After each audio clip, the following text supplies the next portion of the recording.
So we're back out here at Project Insoak, and we have not been back since we finished the last phase and since we made a video, and since then we've had floods and we've had drought, which is always the scenario here in Texas. We go from overabundance to underabundance in water.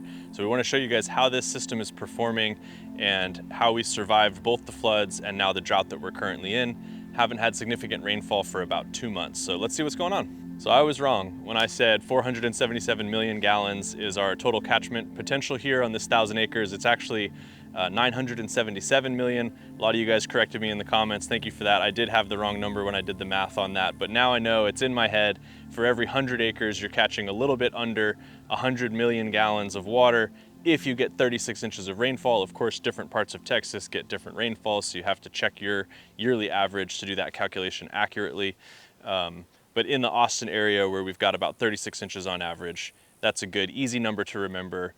Roughly 100 million gallons per 100 acres per year of water is hitting that ground. So that's our catchment potential that we want to insoak into the ground. And here it's almost 1 billion gallons. So for the second year in a row, we've gotten almost no rain in the fall and the end of summer, although we had a really good summer as far as pretty consistent regular rainfall. As we got later into the season, we just haven't gotten any significant rain for about 2 months now. And as you can see, the soil is showing it, the herbaceous layer is showing it. The trees still look okay, they don't look too stressed, but we're definitely getting to the point where we really need some rain. However, this particular property, because of how it is managed, is a really good example of how you can ride through a drought without overgrazing and without damaging your soils more long-term, because before this drought hit, the cows were being managed well, they weren't overstocked, they were being rotated, and as you can see, there's a good stockpile of cover here, and there's also a lot of litter on the ground in most areas. And so what that's doing is it's protecting the soil from the sun, it's protecting it from getting too hydrophobic. Any bare soil in a drought time like this gets hydrophobic, and then when we do rain, it suffers more erosion. And so when we do get rain, a lot of this property is just going to be ready to soak it up. So there's a really good riparian buffer here between the field as a whole and the creek down here, the main creek that runs through the property. And you can see there's this tall grass. This is Johnson grass. It's really thick, fully covered. The cows are intentionally kept out of the creek. And this means that as the water starts to speed up and go downhill, this area is protected from erosion. Also, when we do get the big flood that actually makes the water rise out of the banks of the creek, this area is going to be stabilized so you don't lose all your topsoil, which eventually will also kill the trees that are growing in the creek as a biodiversity hub or niche on the property. So riparian buffers are really important. I know a lot of times it's tempting to let the cows down in there because there's good forage for them, but it's a really important part of the system.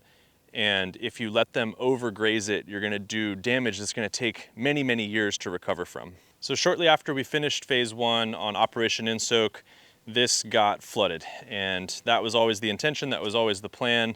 And it wasn't the same kind of flooding that we got in Kerrville and also northwest of Austin. And so this was really not a 100-year flood, it was more of just a significant rainfall event. But it did fill up the creek, and we did get to test these out, and they performed really well. Even this recycled brick one, where the aggregate material is pretty small. A lot of times we'll use bigger boulders. There are some big chunks of concrete and some brick that's still mortared together. This held up really well. It didn't move around, it didn't get blown out. So this one has survived test number 1. We'll see how we do when we do get the eventual 100-year flood, where we get 10+ inches of rain in a very short amount of time and the water's just ripping through here. But we're going to be doing phase 2 soon, and we're going to be adding about 50 more of these one rock dam structures in this creek. Now that we've tested them out on a small scale, we're ready to scale it up, and that's going to help to protect all of them, because as the water flows through here, it's going to be slowed down and pacified at so many points that it's not going to have as much punch for each individual dam. So a lot of you guys have commented, why don't we just introduce beavers and not do all this work with rocks and heavy equipment and all this sort of human intervention? Well, what happens when we don't get rain for 2 months, which is a very regular occurrence, sometimes longer than that? It's hot, it's dry.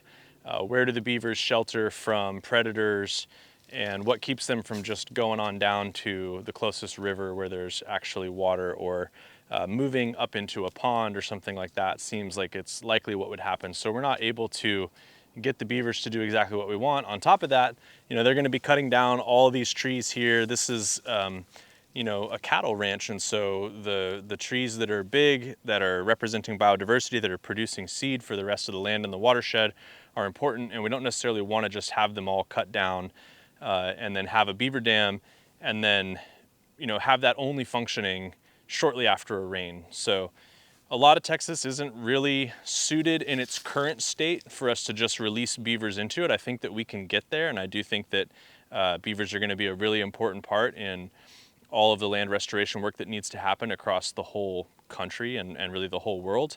But I think we need to be really intelligent about how we introduce them and how we work with them, and not just see a problem and throw beavers at it. So in episode 1, we looked at this Zuni Bowl, and this is one place where some lessons are learned here. Even though this wasn't a really powerful flood, a lot of water focuses here. It's lower down in the overall watershed system on this land. And we had rocks armoring this whole slope right here. And you can see they got pushed down and they got washed into our little one rock dam at the bottom of the Zuni Bowl. So there's a equation of, the more water, the more force you have, the bigger the rock you need to use to hold in place until plants start to grow and the roots start to hold it together and the sediment starts to fill it in. So we're gonna have to rework this one with bigger rocks. Now that we know, we could also put some bands of bigger rocks. We can also make this slope more gentle because it did get eroded out. But we do see some bodart trees, some pecan trees, some Johnson grass, and some other plants starting to grow here, some dewberry. So it is starting to revegetate. And before, it was just a steep cliff that was actually starting to get undercut, and it just kept slumping in and head cutting and moving this gully deeper and deeper back up into the drainage and taking a lot of soil with it. So it has improved. It just didn't function the way that we'd hoped it would entirely.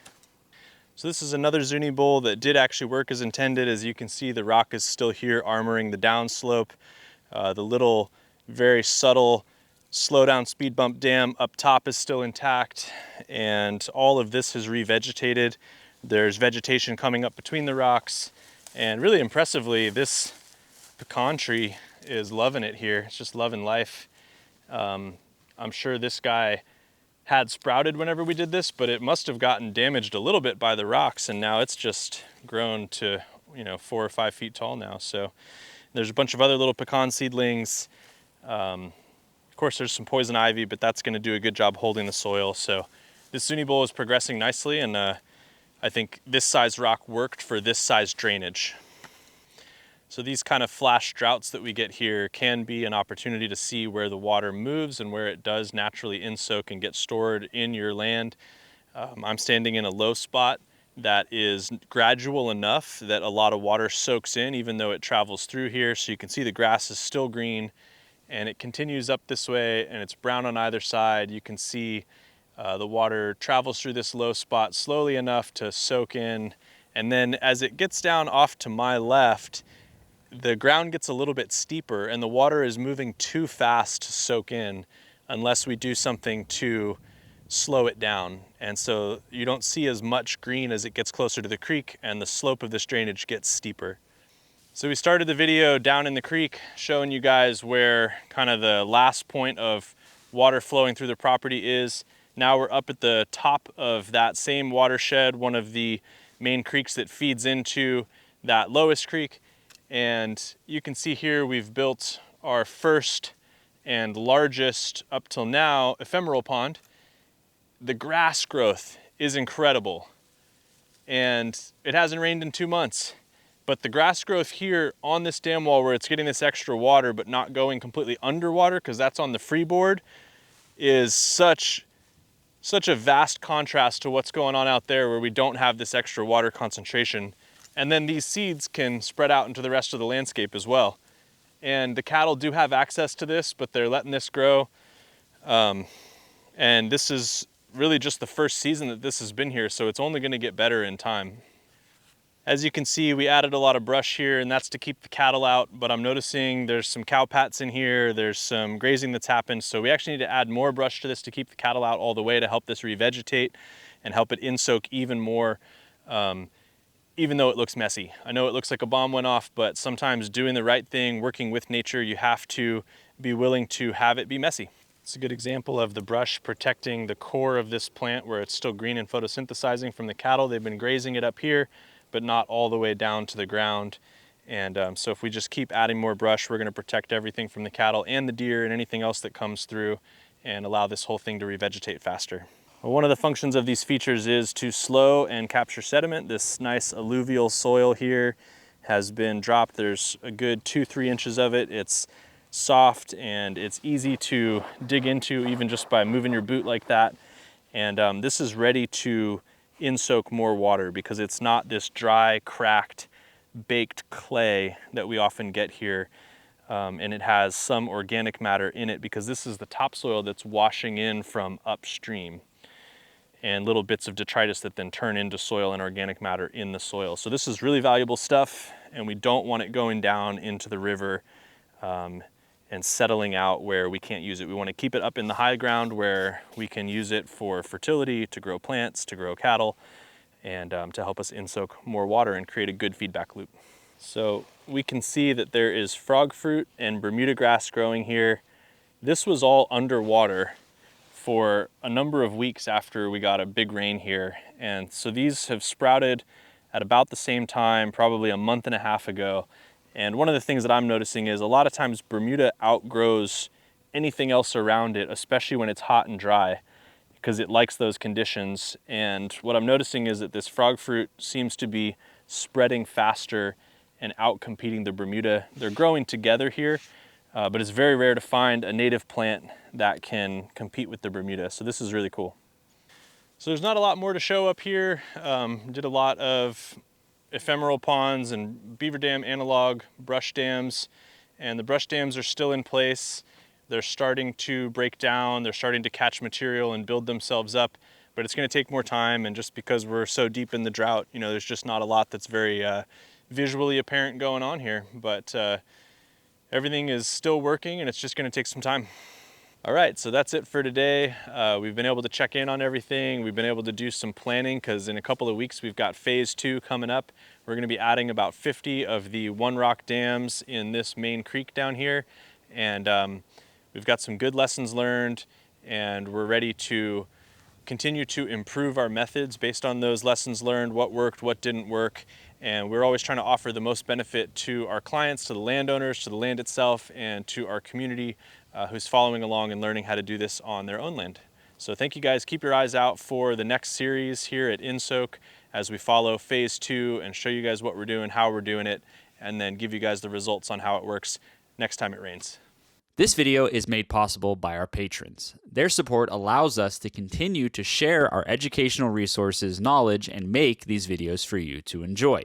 To get access to additional content from our projects, Q&A priority, and more, click the link below. All right, hey, thanks guys. Appreciate you watching. I hope you enjoyed it.